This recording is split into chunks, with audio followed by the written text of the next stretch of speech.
Morning, everybody. How we doing today? Today we're going to talk about fusion. And before we dive into fusion, I want to spend a little time trying to define it.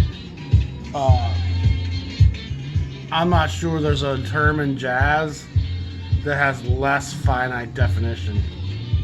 Avant-garde is pretty clearly avant-garde, swing. Modal can be a little bit more obscure, I think, for a lot of people.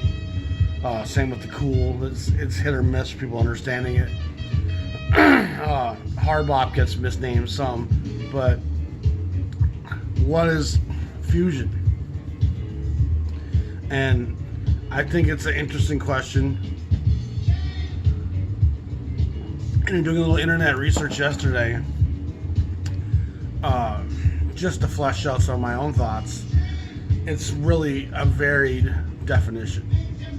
And for my taste, for my understanding, for how I look at it, what makes a record a fusion record? If it blends together rock and roll, R&B, and jazz. And that really leaves a wide doorway for which a lot of music can slip through. I'm going to show you a few things that are kind of on the cusp of that definition. Some people have a much narrower perspective, and for them it's only like Return to Forever and Bitches Brew and really dense, instrumental driven, complex arrangements, sounds of the blues. But for me, and partly why I'm going to say this is spending 15 years DJing in the black community, I can tell you without any question, every time a black man or a woman suggested or requested jazz, Donald Byrd, Grover Washington, George Benson was what they were talking about. They didn't give no shits about Monk or Miles. They thought Bitches Brew was awful when I tried to play some of that for them.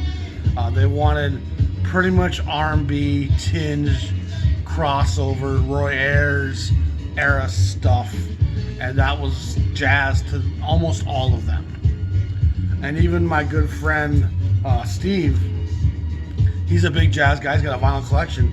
Almost all his stuff is like Passport, George Benson, that era of crossover fusion stuff, and that was jazz to him.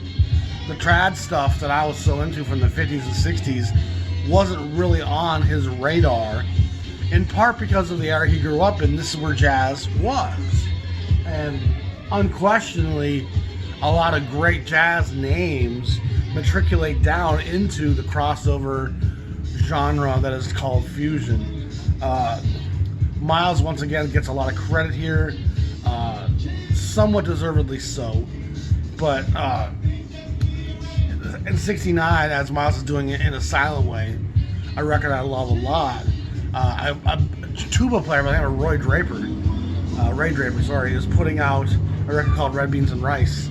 That's very much crossover R&B fusion, ahead of the game, and it's a really good listen.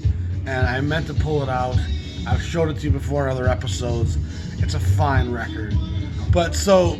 Again, there's such a huge scope, and almost you can say stuff post 70 to mid 80s is going to be oftentimes in the fusion dynamic. Trad jazz resurfaces with labels like Concord, which my friend Jean-Michel turned me on to. But for the most part, jazz was doing a lot of rock, crossover, electric guitars, and that was part of it. The instrumentation came as well. The electric instruments of rock, the straightforward beats of soul R&B. Electric bass really changes the game. It puts that bass right out in front of the mix, really cleanly and defined. And an acoustic bass has a hard time keeping up with a bunch of synthesizers and electric guitars and all that noise. And a drummer that's going like this, it's acoustic bass players are struggling to make a sound to be heard. But electric bass really kind of propulses that slow end and allows a lot of this to really come to fruition as it did. So what I'm going to show you here is a mix. And there's going to be some people I think who watch this and go, that's not a fusion record. And there's going to be some people who watch this and go, I didn't know that was a fusion record. And like I said, I'm not even an expert on fusion. I have records I love. I have records I love because they had big hit singles on them that sold well, that I played a lot in the club as a DJ, especially for the black community. Mr. Magic is something that they're going to get down to. But the pocket on something like that, that's it. Donald Byrd, I'm going to start with him. Donald Byrd, of course, spends years in the hard bop tradition of Blue Note. He's a real legend of a lot of different eras of the music. And as we went into the 70s, he's starting to cross over with Electric Bird and some of those records he's making, Street Lady. And those records are a little bit more straight fusion, less R&B. But by 74, 75, 76, he's working with the production team called the Mizell Brothers. And he's on Blue Note. And they make 2-3 records to me that are just outstanding. They've been sampled a lot in hip-hop, in the golden era of hip-hop. There's a lot of nice clean breaks, a lot of great playing. You're getting some of the best players in the world playing straight in an R&B sense. So when you put a great jazz bass player or a great jazz drummer and put them into an R&B setting, it's interesting hearing guys that are this proficient, like Billy Cobham, those guys kind of just kill R&B grooves. And then of course there's Donald Byrd. And for my money, Places and Spaces and Stepping In Tomorrow are two fantastic records that you could start any fusion collection with. I've played most every track off these records at the bar. Change Makes You Want to Hustle, Wind Parade's fantastic. Dominoes is one of my favorite songs ever.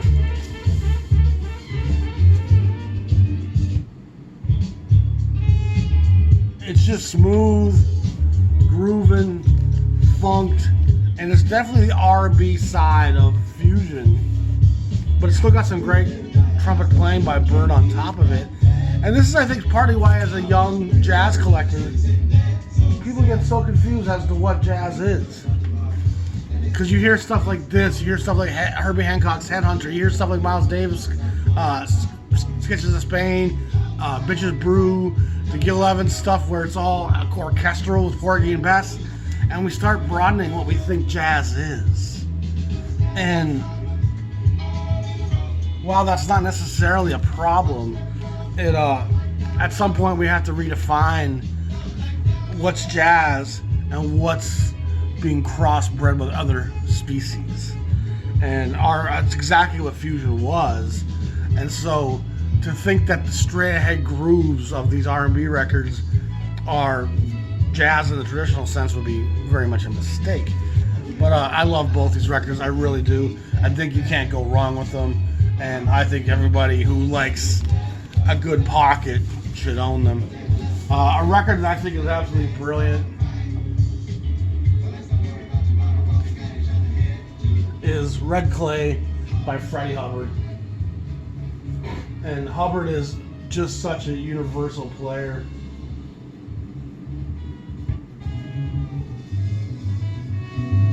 He's an incredibly dexterous, agile player.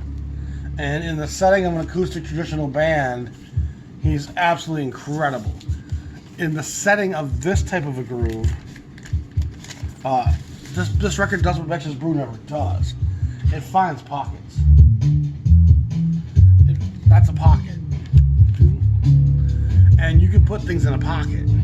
You can put a nice little trumpet solo inside a pocket. That's the business. It's got a real 70s Fat Albert kind of feel to it.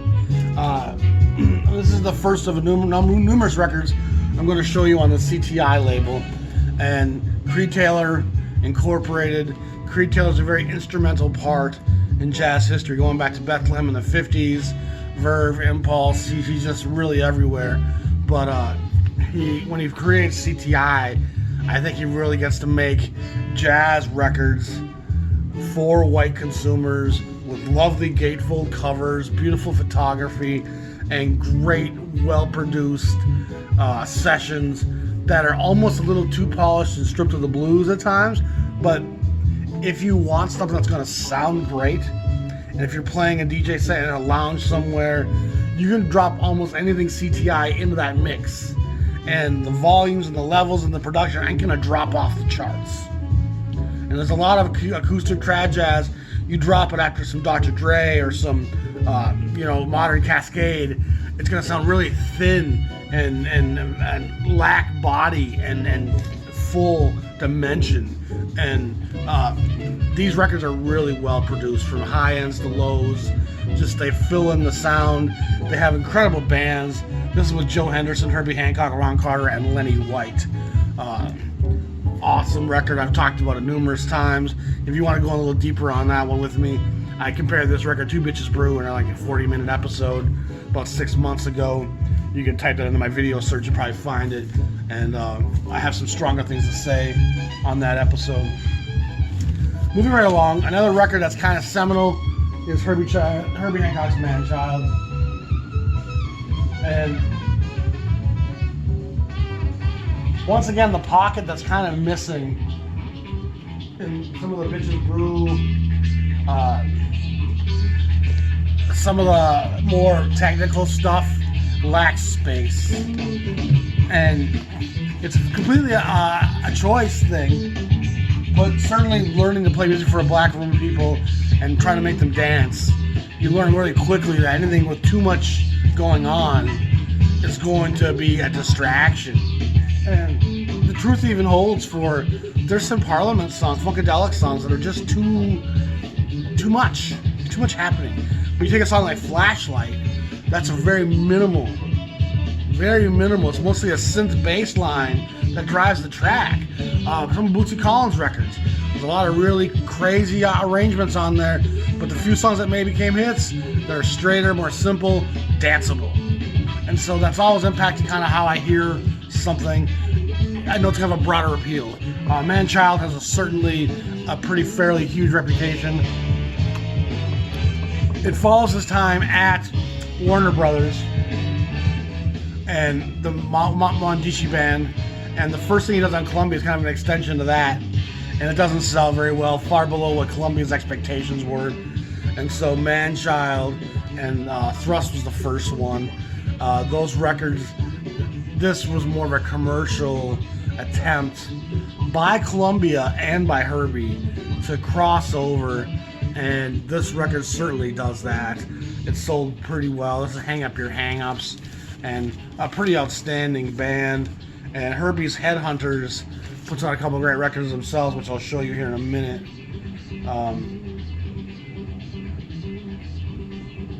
Herbie plays a lot of stuff on this instrument, on this record. It looks like Mike Clark is on some of this. It's hard to read. Donald T. Walker. Yeah, it's not easy to read right now. But fantastic stuff. It's pretty virtuoso driven. A lot of great playing, a lot of great. It's bright, you know, a lot of in your face, but there's that pocket in there that sustains it so wonderfully.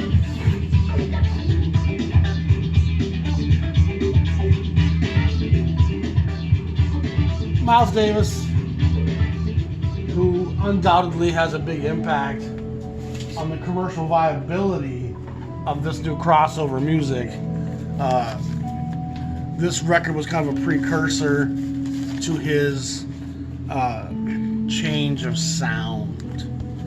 And the second Miles' great quintet with Shorter, Hancock, Herbie, and all those guys was wrapping up, and Miles knew he was kind of out of touch. And there's a story where I believe he's at Monterey and he sees Sly Stone this mixed band, black and white, girl and boys. And when he's playing Sly Stone, Dance to the Music, Stand, Thank You for Letting Me Be Myself, those songs were tearing the audience apart.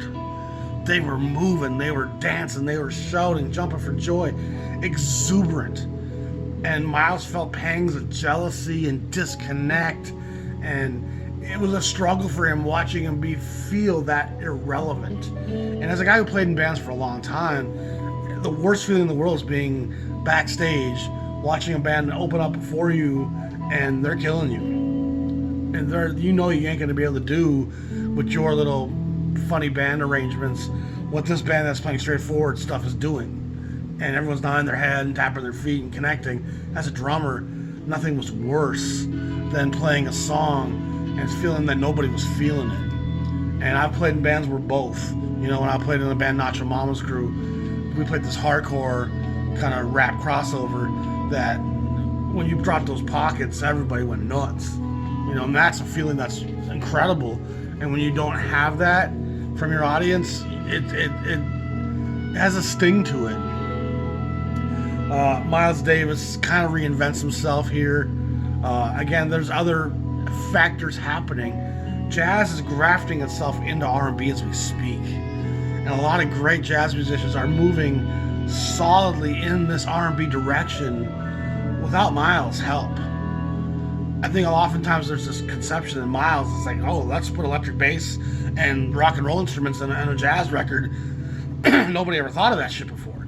And that's far from the case. And as I mentioned before, there's other R&B groups, Earth, Wind & Fire, Kool and the Gang, early Ohio players, that are already coming from a jazz tradition.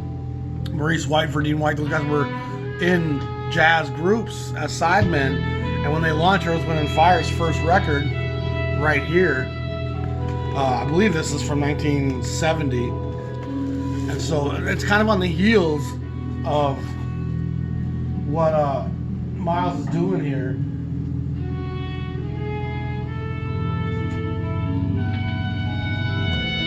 I don't want to undermine In a Silent Way, though. In a Silent Way is a great, beautiful, melancholy, ambient record. It's certainly not full of groove and the blues, and it's not going to get you tapping your feet and dancing.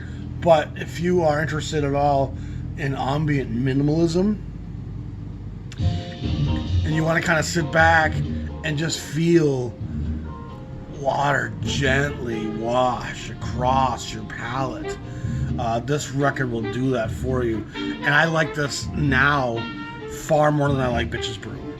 And I used to be a big Bitches Brew fan, and most of you know me now know I don't really think it's a very fun listen. There's a lot of unresolved stuff, but we'll get to Bitches Brew a little bit later. I love In a Silent Way. I think most people will like it. If you ever heard of a guy named John Hossel, who plays with Brian Eno in the 70s. He plays this treated, muted trumpet that Brian Eno mutes it and gives it this weird ambient feel. And for me, a lot of those John Hossel records with Brian Eno have some In a Silent Way directly linked to them. Again, it's very minimal, there's a very soft percussion in the background you can barely make out. Pink Floyd Echoes. There's all this stuff happening in music, and Miles is soaking some of that in. And being on Columbia, he's certainly got access and production teams that can bring him almost anything he wants. Just to give you a feel of what the White Brothers and Earth, Wind & Fire were doing across town at the Warner Brothers studios. Again, this is 1969 Saturday. They're recording their first record, and it's a pretty tough record to come by on Warner Brothers.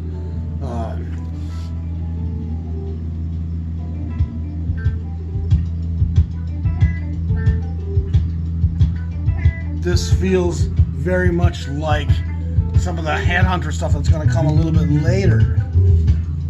And to me, some of this early Earth, Wind & Fire is very fusion, R&B crossover, and it's a long way.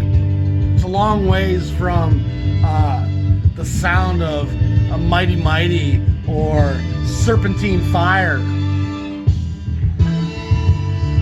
Even though there's some of that right there, and it's Shining Star for You to See is a lot poppier and polished. And people don't know much about Earth, Wind & Fire.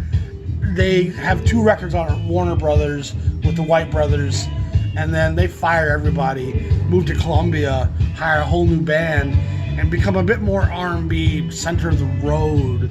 And they're one of the greatest bands of all time. Earth, Wind & Fire is a great band live. They're responsible for some of the greatest songs ever. Fantasy, Boogie Wonderland, so many great songs. I'm a big fan of Earth, Wind & Fire, and I've played them for years. But if you listen to some of the guitar on this,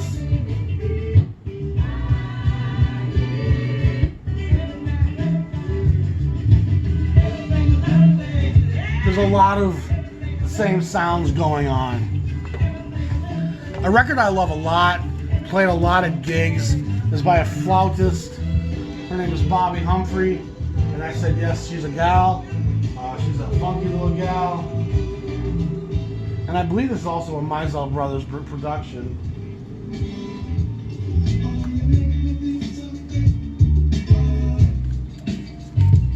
Let me see if this is Mizell Brothers. But Larry Mizell. Fantastic stuff. You Make Me Feel So Good is a song I've played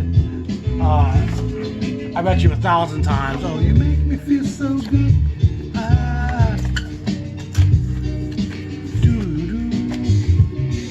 And of course, there's some great flute playing that gets interspersed, and she would definitely be like the Donald Byrd, more on the pop side of it. She has a number of records on Blue Note in the 70s that are all really strong. There's only a few artists here I'm going to show you more than one record by, and I could have easily shown you almost anything by these guys. They're outstanding.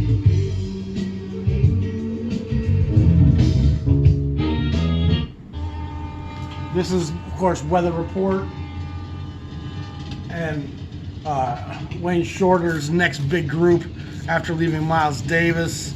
It's a pretty outstanding group. The lineup's changed somewhat over the years, but for the most part, it was Joe Zawinul and Wayne Shorter. I think Jockey Pastorius is on this one, the great bass player. The lineups do change some, but you really could pick almost any Weather Report record from 70 all the way into the late 70s, and they're all really great, pocket-driven, well-spaced, arranged, great playing. Unlike some of the stuff I'm going to show you, I don't feel like they let the musicianship and virtuosity get in the way too often or very often. I've always loved this track here. I've played this quite a bit in the clubs. Nice funky bass line, nicely spaced. But there's some great stuff on this record all around.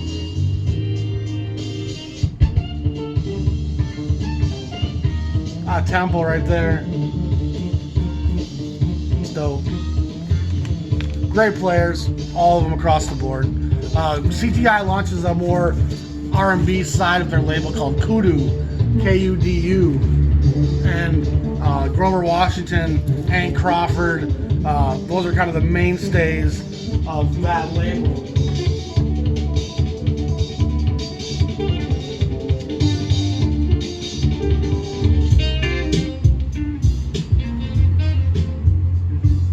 A record I've played, again, 1,000 times at the bar. It's great. Smooth, melancholy, good times at WKRP in Cincinnati. Like, it's just, I'm Venus Flytrap, I'm that cool. Hot Rod Johnny, like, it doesn't matter how cool you are now because you've got Grover Washington carrying the cool for you. You playing this, you a bad boy.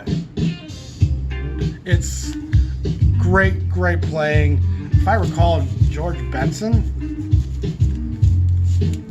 was playing the guitar on this.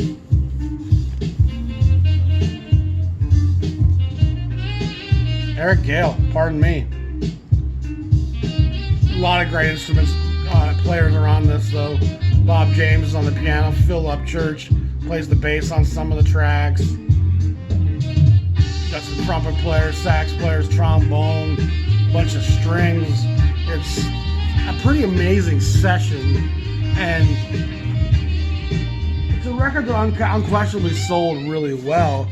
And you can have Mr. Magic in your collection for $5, and you will enjoy it always. You know, Passion Flower is great. The whole record in that case was fantastic, even though this is the track I played the most.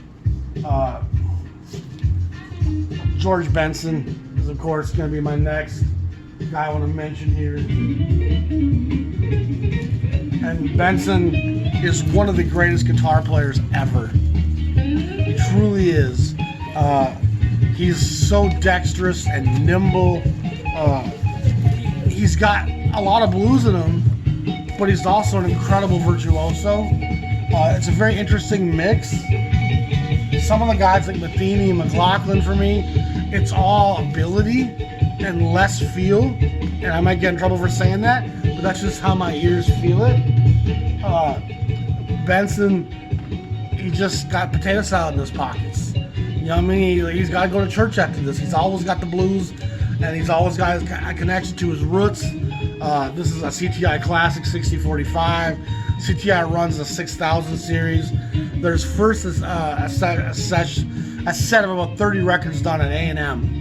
When Creed Taylor goes to A&M, and he has a little A&M label with CTI underneath it, and that was the early days of CTI. And then in 69-70, he launches CTI as a separate entity and keeps the CTI name and logo, and that's the 6000 series now. I think the first one's the 3000 series, if I recall. And then there's the Kudu and a few other series as well. But the main 6000 series at CTI, if you're into this sound, pretty much 6000 through 6070 is all really well made, beautifully packaged, highly polished R&B crossover fusion jazz. Some of it's a little bit more pop market sensibility, and some it's got a little bit more blues to it than others. But Benson's just such a brilliant player. He can play in any setting. His early Colombian Verve stuff give you some idea where he's gonna head, and then he ends up going into superstardom after his days at CTI. Again, these records are all filled with the best musicians. Ron Carter, Steve Gadd, Phil Upchurch, George Benson, Garnett Brown. I love Garnett Brown, what a great trombone player. You even got some French horn on here, some woodwinds. That's part of the CTI package, is you're going to get these full, big productions. And some of the guys who recorded at CTI didn't respond to that particularly well. Randy Weston wasn't really happy with how that record that he made there turned out. What's a great album cover too. What's the name of Black Moses? Not Black Moses. Something Moses, isn't it? I can't think right now. I can see the cover. It's a great record. But again, he wasn't super happy with how it turned out. But a lot of these records sold well, and CTI went through a phase in the late 90s where they were very much in demand because they've been sampled so much that all the DJs, all the producers wanted to find old CTI records so they could find some break and make their hip-hop breakthrough, you know. And just finding a break ain't enough. You need to have a hook. You need to have some musical comprehension. One of the problems with today's musicians is that most of them know how to operate a cell phone. They don't know how to navigate a music scale. They don't know how to write arrangement. They don't know how to write chords, and it leads to some very bare, naked, hookless music. Whereas, if you're lucky, you get 4 bars with a few different notes that are usually of the same chord. And I'm going to show you this Benson record as well, really briefly. Reason for me is also one of my standbys, one of my go-tos. I've played this at 1,000 gigs. It's something great to play if you're playing from 7 o'clock at night, wedding, people are kind of coming in, and you're there till 1 in the morning. This is something you want to play in the first hour. As people walk in, they go, oh, George Benson. And people are going to recognize the song even if they don't know it. It's pretty ubiquitous. If you're shopping in a bookstore during the holiday, you're going to hear this song. It's pretty omnipresent. So I'm not going to go too in depth on that one, but that's great stuff. Again, it's more single bass and R&B crossover. This is the Headhunters, Herbie Hancock's band. And I should mention also that, look at that funk. I should also mention that Byrd's band, the Blackbyrds, do a string of great records, which I forgot to pull the Blackbyrds record out. I really should have. Rock Creek Park, so many great songs by the Blackbyrds, and those are some outstanding, polished R&B fusion stuff. Again, very much in the assemblage of Hancock here. This track's called God Made Me Funky, and yes, he certainly did. This is a pretty tough record to find. It's on Arista. Benny Maupin, Bill Summers, who makes some great R&B records coming up. Mike Clark, Paul Jackson, pretty much Blackbird McKnight, electric guitar, vocals. And there's some Sly Stone in that. Some Larry Graham going on right there with that, the way he syncopates that groove. It's, again, R&B and jazz become very intermingled, and it's just about how much rock can you take in your jazz R&B. And I'm less rock. That's where I stand.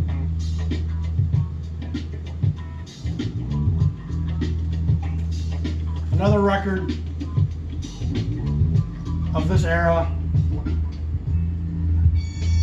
that's kind of a seminal off-sample track, and it was hard for me to pick a Roy Ayers.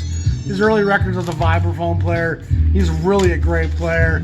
Soundtracks like Coffee is the Color are outstanding. His later stuff, Don't Stop Feeling, those R&B tracks he does in the late 70s during the disco era are really well produced, polished, funk records. But this song here, My Life in the Sunshine, it's just gorgeous.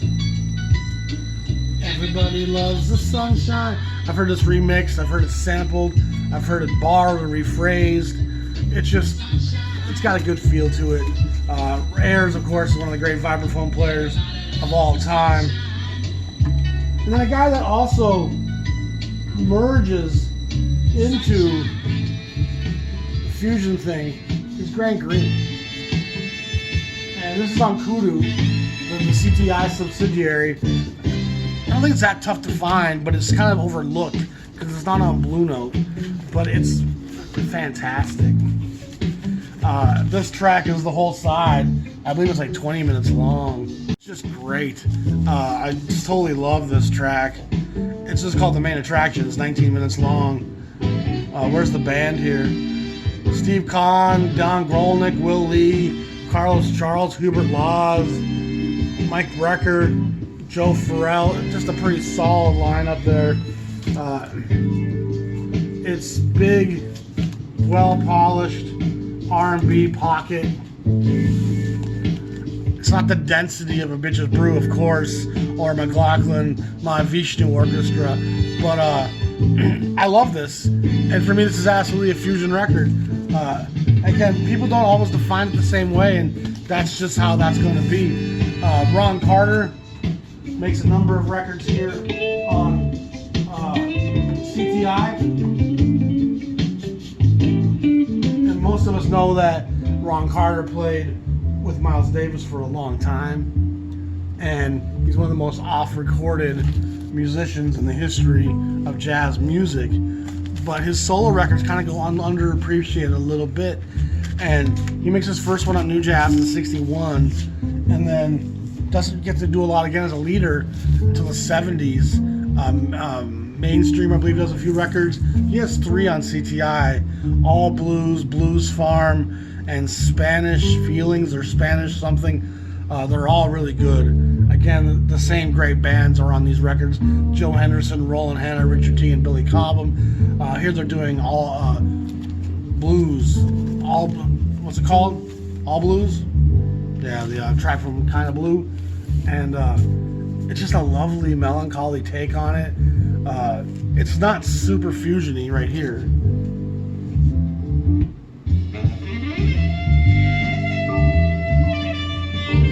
But it's still got the R&B groove to it. Like if you go over Washington, with Bill Withers, you know, it's beautiful. Big fan of this record. Ron Carter's CTI records shouldn't cost you more than $10. You know, a great find for the price.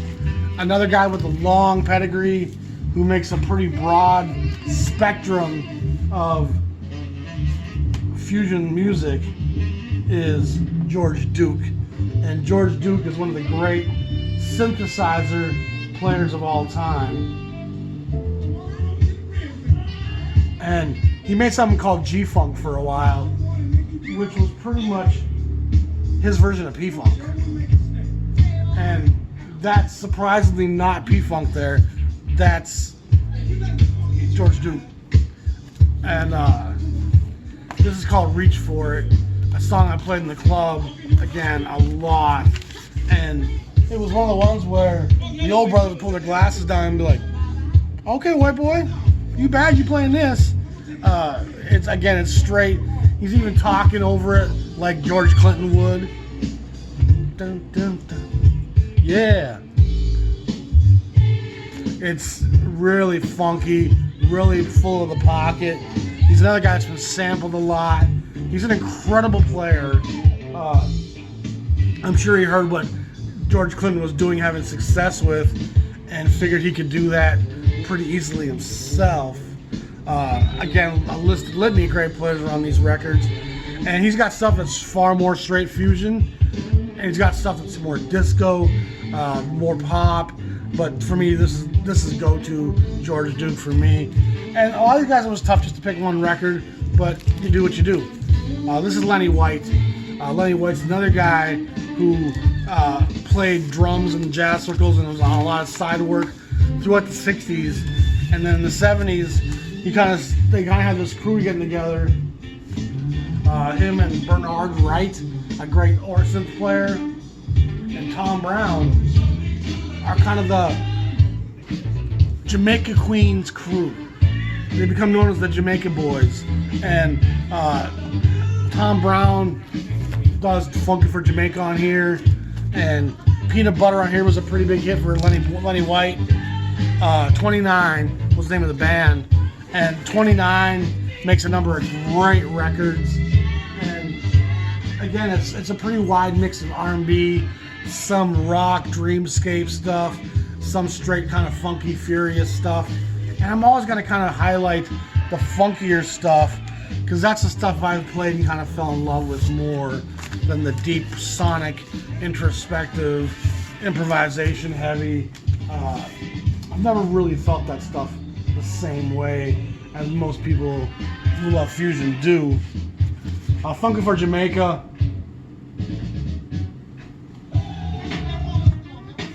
It's a pretty ubiquitous track.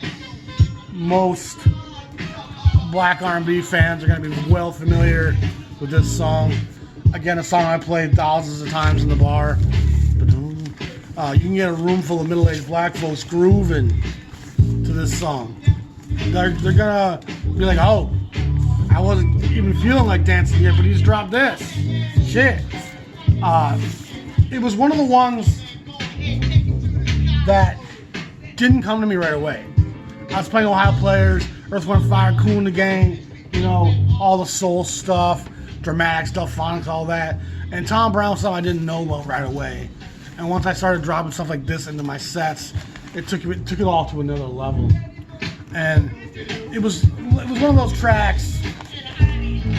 Once I'd gotten to it, Marcus Miller's on this. Another fantastic player, Marcus Miller. And again, this is not the 25 greatest fusion records. These are just 25 fusion records that I love. that I like a lot. Brown's a great player. Plays some pretty interesting trumpet on this. Chuck Mangione, the Mangione brothers on Riverside make some great trad jazz. But here at A&M, they're making a far more polished, really well sold. These records sold well. You don't have to look very hard to find this record. But again, production.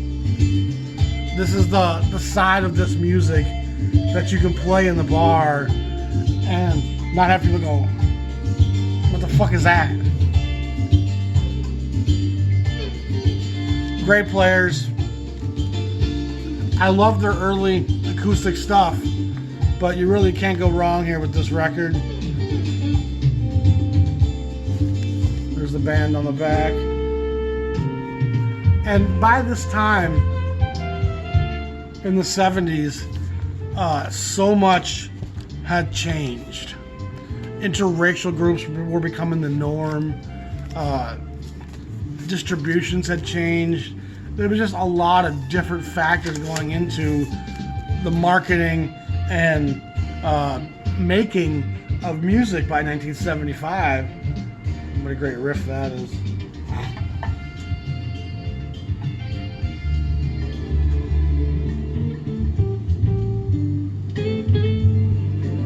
Outstanding record right here is Wes Montgomery's A Day in the Life. Wes is one of the greatest guitar players ever. Last time I showed a Wes Montgomery record, my friend Wolfgang said I showed it and didn't talk about it. I won't make that same mistake this time. Wes has a long career. His Riverside track sides are fantastic. He shows up at Verve and makes some really great records there as well. But when Creed Taylor moves to A&M, this is one of those A&M CTIs, as you can see, he felt it very important to take Wes Montgomery with him. And he does so, and he makes 3 great records on the early days of CTI that are outstanding. And this is definitely the softer side of fusion.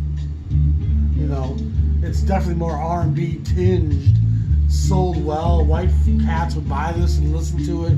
Still the great album covers. There's Wes. The man had a lot of kids and a lot of debts and a lot of bills, but what a beautiful player. He certainly got a little more depth to him in terms of his musical arsenal than a Grant Green.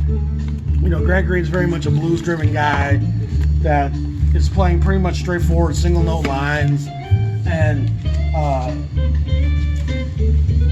Wes feels comfortable chording, blocking, soloing, strumming, just weird bends, and he's a very evocative player and truly one of the elites. And if anything, he suffers from the labels he's at. And he's going to be remembered more as a bit of a sugary player because he played so much at Verve and A&M and didn't get to record at Blue Note or, you know, Impulse. He's very much on the poppier side, but he was such a great player that was pretty much going to end up being his end game.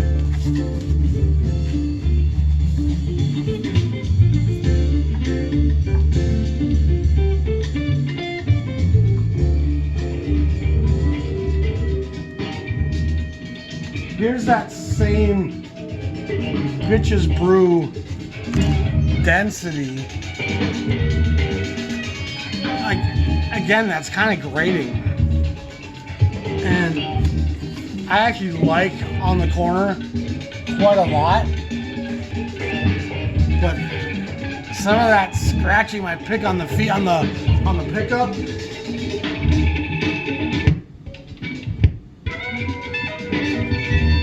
it's very much still that group. And after listening to some of the sweet stuff we've been listening to, this sounds fairly jagged and unpolished, a stone that hasn't really been hewn. Again, great musicians are on here. I enjoy the album cover quite a lot. Teo Macero's still behind it. It certainly has that same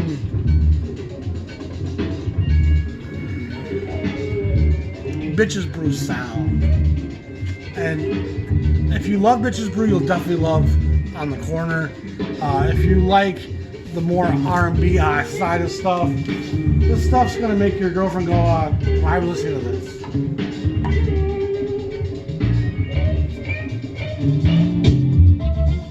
One of my favorite tracks ever, Westchester Lady by Bob James. Again, my knowledge is somewhat limited. I know his first 4 records, and I drop off there. And again, I'm not an expert at fusion, but there's a record I played that a lot. It's so badass. It's so gorgeous. He plays the electric piano a lot, and just has a great feel. And he plays on a lot of CTI stuff as the electric piano guy. And his first 4 records all have great stuff on them. Some of it's a little bit deeper, like Nautilus on the first record, but really interesting. A lot of his stuff's been sampled. And then as far as just a great song to play in the club, some of these walk downs are a little bit more dated, but the groove itself is absolutely fantastic. Here comes the break again. Watch, here we go. Bop, bop, bop, bop.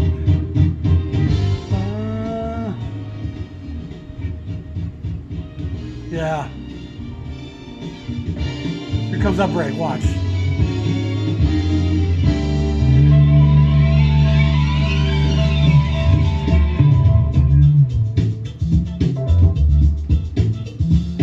That's it. I love that record, especially this track. Billy Cobham, another really interesting cat, a fantastic drummer, one of the better drummers I've ever heard. He has a number of great records here at this point. If there's any Massive Attack fans here, I was listening to this record when I first got it a couple years ago, and it's one of those records I actually had 20 years ago, let it move on, and then had to re-get it eventually. But he's kind of doing this little intro part here. Doing some stick work.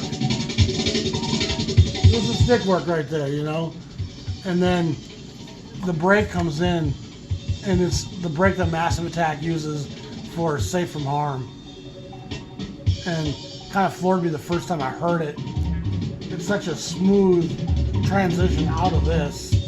It's just a guy kind of playing. And the album's called Spectrum. I believe it's 1974.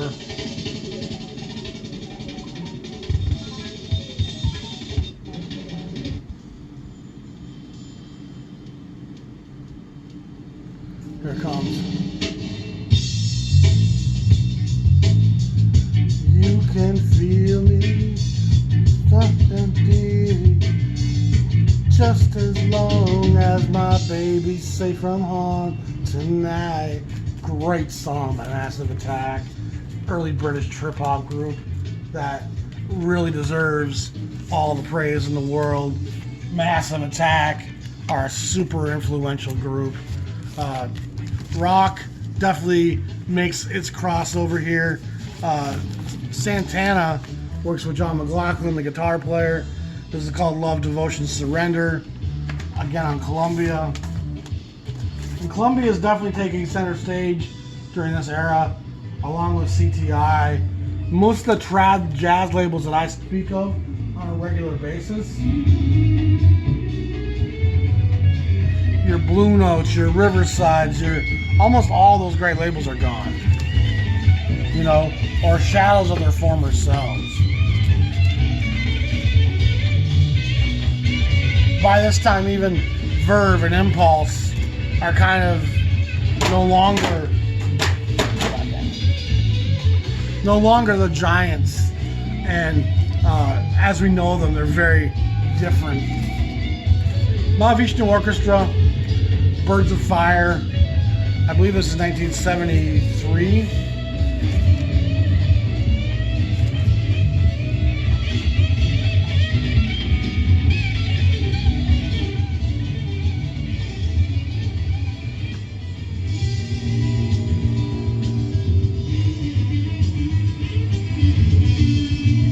Again, that guitar tone,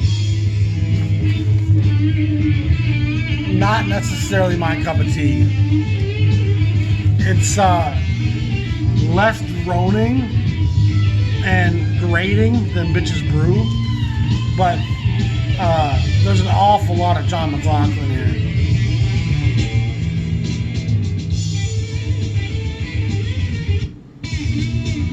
And honestly, I don't think it's great. His guitar tone is my cup of tea.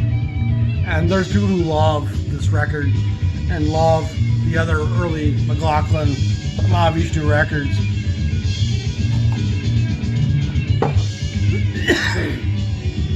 And again, at this point, there's so much crossover here between bands like prog rock like Yes, Emerson, Lake and Palmer. There's a lot of stuff going on. Santana, Traffic is making some stuff that has jazz fusion elements to it.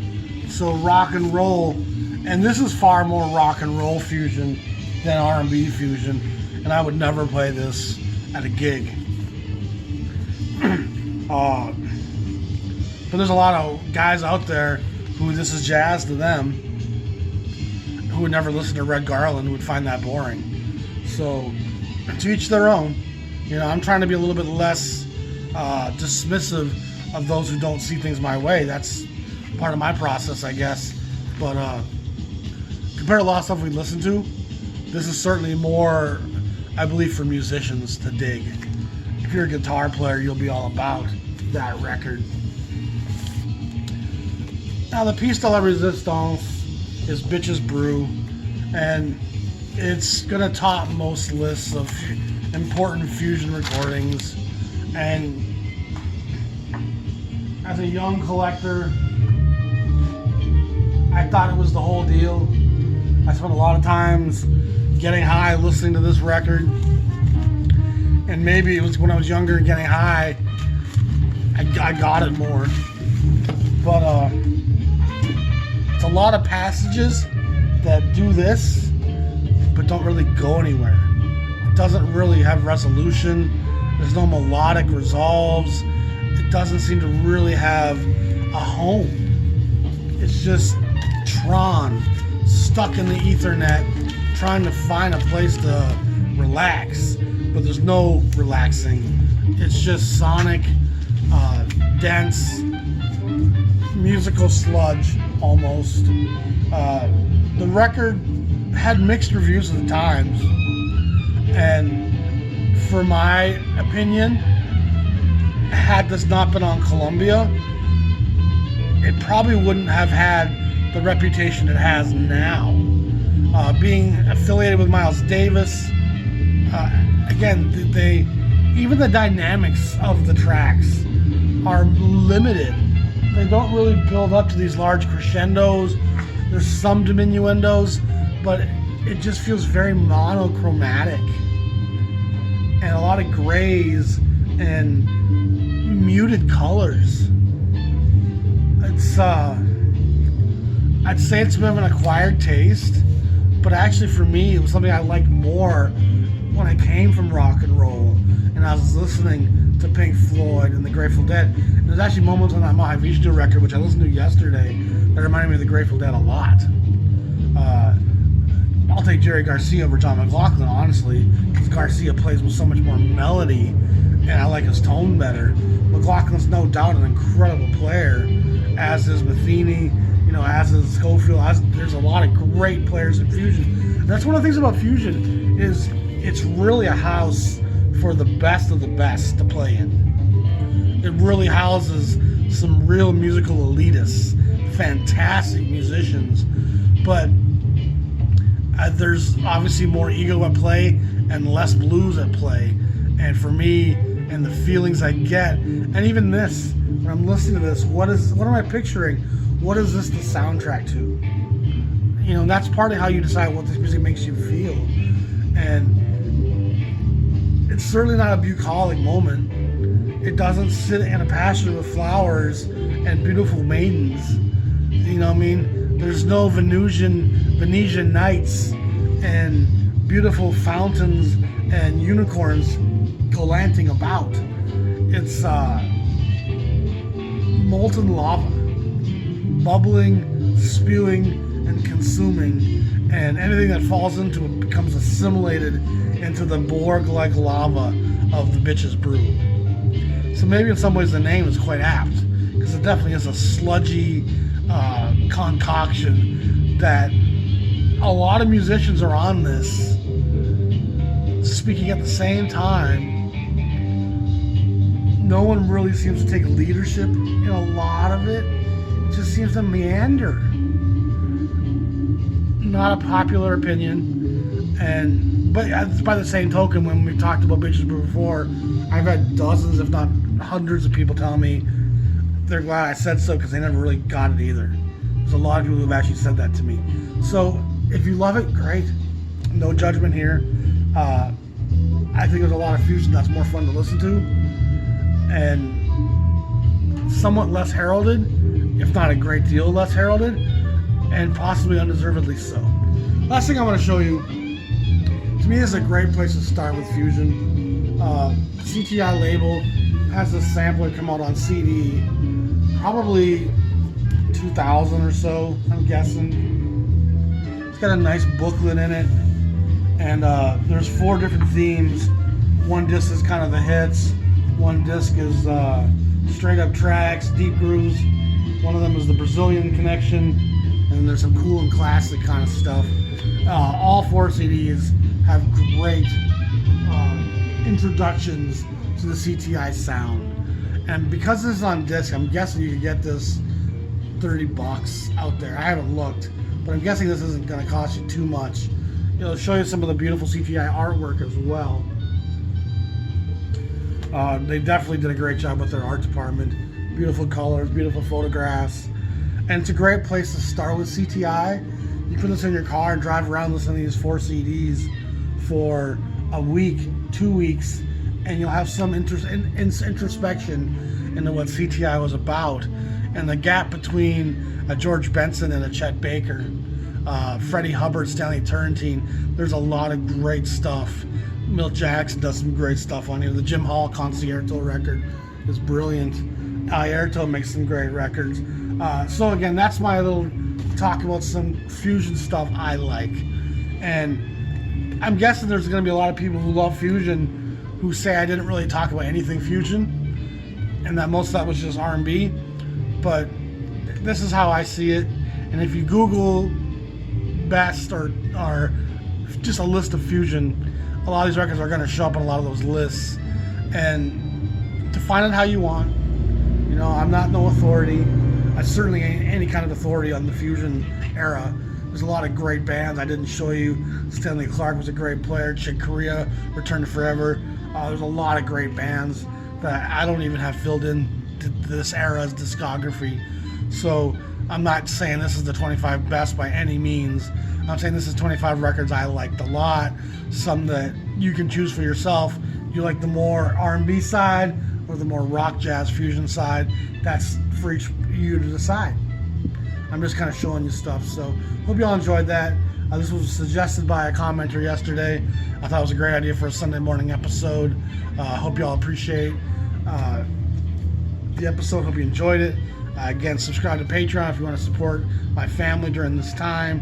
It's always appreciated. There's great jazz merchandise at the Jazz Shepherd in the description site.